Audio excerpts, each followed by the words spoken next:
warahmatullahi wabarakatuh. Perkenalkan, nama saya Putri Dilasari dengan NIM 8859442. Di sini saya telah melakukan praktikum tentang kepekaan indera pendengar manusia. Tujuan saya melakukan praktikum ini adalah untuk mengetahui kepekaan indera pendengar seseorang. Untuk alat dan bahannya adalah 2 sendok makan, 2 mangkok, sapu tangan, dan kapas. Bunyi bergetar dan bergerak di udara dalam bentuk gelombang. Indera pendengar telinga begitu peka sehingga dapat menginterpretasikan getaran menjadi berbagai bunyi. Telinga merupakan indera untuk mendengar setiap hari manusia.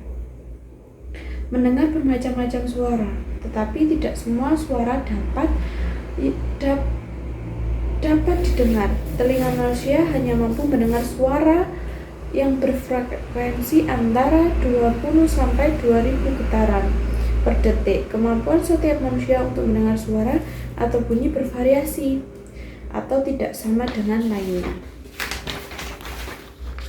Bahkan kemampuan untuk mendengar suara atau bunyi bervariasi atau tidak sama dengan lainnya. Bahkan kemampuan untuk mendengar antara telinga kanan dan telinga kiri pun kadang-kadang tidak sama atau berbeda. Keras lemahnya bunyi tergantung pada banyaknya sel penerima yang mengirim impuls ke otak.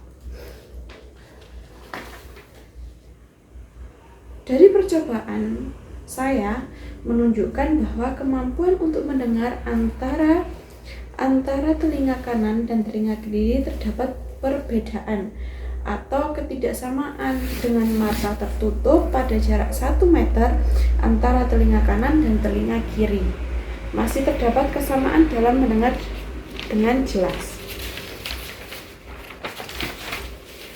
Akan tetapi pada jarak 3 meter sampai dengan 9 meter terdapat perbedaan yang mana telinga kanan masih mampu mendengar suara bunyi dengan jelas. Berbeda dengan telinga kiri, pada jarak tersebut suara bunyi terdengar kurang jelas, samar. Begitu pula jika salah satu telinga kita tertutup dengan kapas, maka bunyi suara masih terdengar meskipun tidak jelas apabila kedua mata ditutup dengan sapu tangan. Untuk telinga kanan, jika ditutup dengan kapas, suara atau bunyi masih dapat terdengar dengan jelas.